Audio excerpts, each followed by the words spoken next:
So, the newest Genshin Impact leaks about Sandrone are getting absolutely insane. Because according to multiple recent leaked discussions, her entire gameplay direction may have changed. And honestly, this might be the weirdest, or maybe the coolest kit Hoyoverse has made in years. For the longest time, people thought Sandrone would just be another puppet summoner character. You know, giant robot off-field attacks, maybe some minions, easy. But the newest leaks are saying something completely different. Instead of being a standard summon DPS, Sandrone is apparently becoming a reaction-based hypercarry focused on a new version of Superconduct.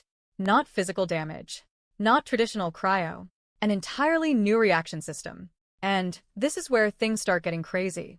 According to the leaks, Sandrone may now function as a main on-field DPS built around stacking reaction damage over time before detonating it into one massive hit.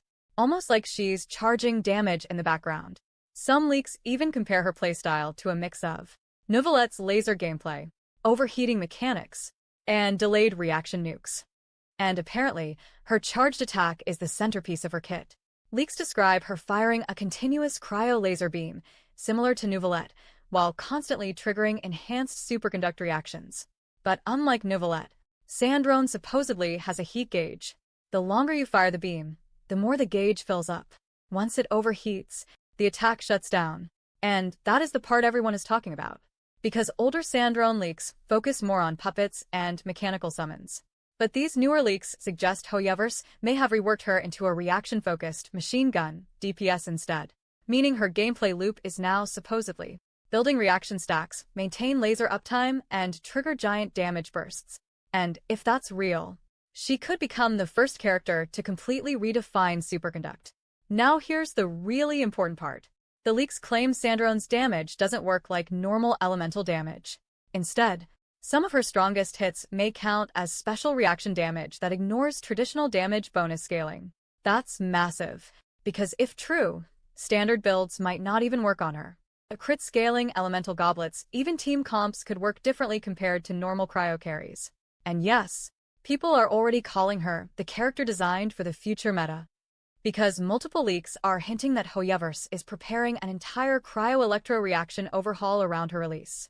Some reports even mention a new artifact set specifically boosting superconduct damage.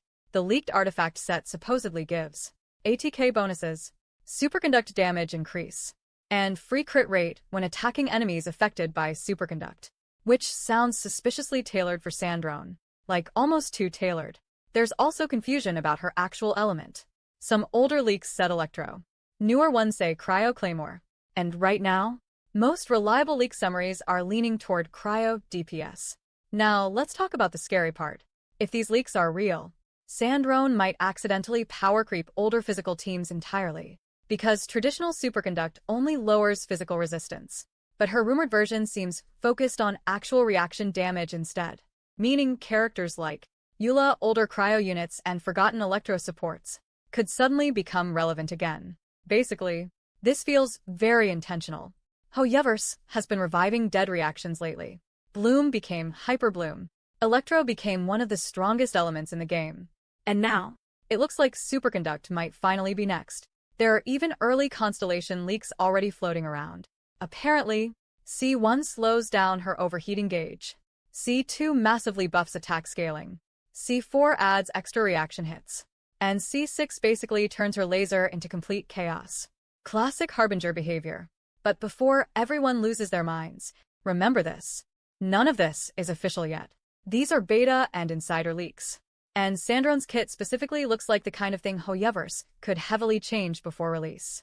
Especially because reaction systems are insanely difficult to balance. Still, if even half of these leaks are true, Sandrone might end up becoming one of the most experimental characters in all of Genshin Impact. Not just another Harbinger.